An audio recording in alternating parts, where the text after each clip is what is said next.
룻기. 룻기는 뛰어난 신학작품으로서 하나님께서 우리의 일상에서 일어나는 기쁨과 고난에 어떻게 관여하시는지 보여주는 책이죠. 이 책에 나오는 3명의 주요 인물은 과부 나오미, 모압 여인 룻, 이스라엘 농부 보아스입니다. 그들의 이야기는 4장에 걸쳐 아름답게 구성되어 있는데요.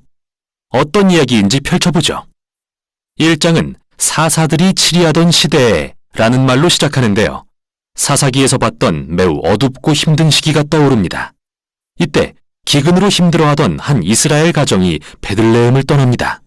그들은 음식을 찾아 이스라엘의 오랜 원수인 모압 땅으로 이주하죠. 그런데 거기서 아버지가 죽고 맙니다. 두 아들이 모압 여인인 룻과 오르바와 결혼했지만 두 아들 역시 죽고 맙니다.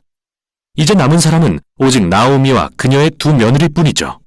더 이상 모압에 남을 이유가 없어진 나오미는 두 며느리에게 자신은 고향으로 돌아가겠다고 말합니다. 그러나 나오미는 이방인 과부로서 이스라엘에 사는 게 얼마나 힘든지 알기에 그들에게 모압에 남으라고 강권하죠. 이에 오르바는 그렇게 하지만 룻은 나오미에게 놀랄 만한 신실함을 보입니다. 어머니가 가시는 곳에 저도 갈게요. 어머니의 백성이 제 백성이 되고 어머니의 하나님이 제 하나님이 되실 거예요. 결국 두 사람은 이스라엘로 함께 돌아오고 1장은 나오미가 자기 이름을 마라, 즉 히브리어로 쓰다라는 말로 바꾸며 자신의 비극적 운명을 슬퍼하는 걸로 끝이 납니다. 2장은 나오미와 룻이 어디서 먹을 것을 구할지 논의하는 장면으로 시작하는데요. 마침 그때는 보리 추수 시기였습니다. 식량을 찾아 나선 룻이 마침 이삭을 줍게 된 곳은 보아스라는 남자의 밭이었는데 그는 마침 나오미의 친척이었습니다. 보아스는 고매한 사람이었고 이미 룻에 대해 알고 있었죠. 룻의 이야기를 더 알게 된 보아스는 그녀에게 놀라울 정도로 관용을 베푸는데요. 이방인이자 이민자인 룻이 자기 밭에서 이삭을 줍도록 특별한 배려를 해줍니다. 보아스의 이 행동은 율법에 기록된 대로 이방인과 가난한 자를 환대하라는 말씀에 순종한 것이었죠. 보아스는 나오미에 대한 룻의 신실함에 매우 감명을 받아 하나님께 그녀의 담대함을 넉넉히 갚아주시라고 기도합니다. 룻이 돌아와서 나오미에게 보아스를 만났다고 말하자 그녀는 신이 나서 보아스가 그들 가문에 기업을 물을 자라고 알려줍니다. 여기서 기업을 물을 자란 이스라엘에서 어떤 남자가 아내, 자녀 또는 땅을 남기고 죽었을 때 친족이 그 과부와 결혼하고 땅을 차지하여 가문을 지킬 책임을 지는 관습이었습니다. 나오미는 자기 가족에게 아직은 미래가 있을 수도 있겠다는 소망을 품기 시작합니다. 3장은 나오미와 룻이 보아스에게 자신들의 상황을 알리고자 계획을 세우며 시작됩니다. 룻은 이제 슬픈 과부의 옷을 벗고 자신이 결혼할 수 있다는 신호를 보내려 합니다. 룻은 보아스를 만나러 그날 밤 타작마당으로 갑니다. 그녀가 다가가자 놀라서 잠을 깬 보아스에게 룻은 자기 의사를 분명히 전달합니다. 나오미 가족의 기업을 물으고 자기랑 결혼해 줄 수 있는지 묻죠.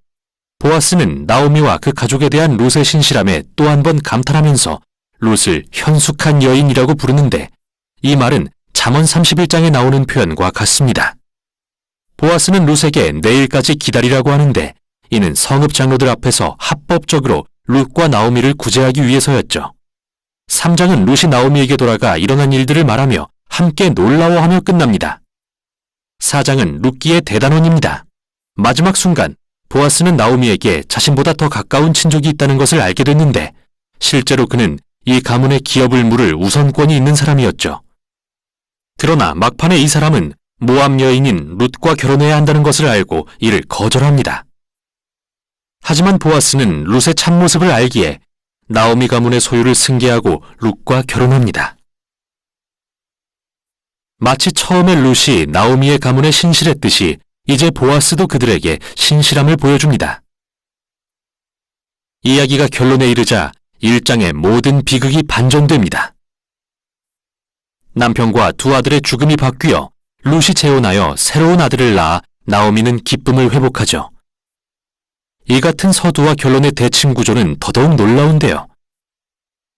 서두에서는 비극에도 불구하고 룻이 신실한 행동을 보여주었다면 결말에서는 보아스가 신실한 행동으로 이 가문의 온전한 회복을 이루고 있는 것입니다. 이러한 대칭 구조는 2, 3장의 구조에도 뚜렷이 드러나는데요. 각 장은 나오미와 룻이 그들의 미래를 위해 계획을 세우며 시작합니다. 그 후 룻과 보아스는 섭리에 따라 만나고 마침내 나오미와 룻은 모든 일어난 일들을 기뻐하며 마무리됩니다. 아름답게 구성된 이 이야기 속에 정말 궁금한 점이 하나 있는데요. 그건 바로 하나님에 대한 언급이 거의 없다는 겁니다. 물론 등장인물들이 하나님에 대해 가끔 말하긴 하지만 룻기의 저자는 한 번도 하나님이 하시는 일을 직접 언급하지 않죠. 이게 바로 탁월한 점입니다.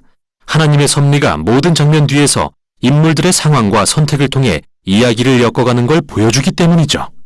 나오미는 자신의 비극이 하나님의 심판이라고 생각했지만 진정한 하나님의 계획은 나오미와 그 가문을 회복시키는 일이었던 것입니다. 하나님은 룻의 담대함과 신실함을 통해 나오미의 삶을 치유하시고 그뿐 아니라 현명한 농부인 보아스의 관대함과 신실함도 사용하십니다. 하나님은 그의 선행과 룻의 담대함을 통해 나오미와 그 가문을 구원하신 것이죠. 이처럼 룻기는 하나님의 목적과 뜻, 그리고 사람의 결정과 뜻이 어떻게 상호작용하는지 탁월하게 보여줍니다. 하나님은 신실하게 순종하는 자기 백성을 통해 온 세상의 구원을 이루어 가시는 거죠. 이제 이야기의 진짜 결론입니다.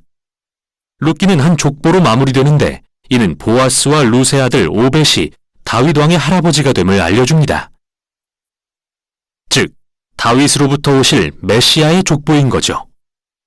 이 순간 우리는 이처럼 평범한 일상의 사건들이 모여 하나님의 원대한 구속 사역을 이루어간다는 사실을 깨닫게 됩니다. 룻기는 우리에게 평범한 일상의 삶 속에서 구체적으로 일하고 계시는 하나님의 역사를 묵상해 보라고 권면합니다. 이게 바로 룻기가 전하는 내용입니다.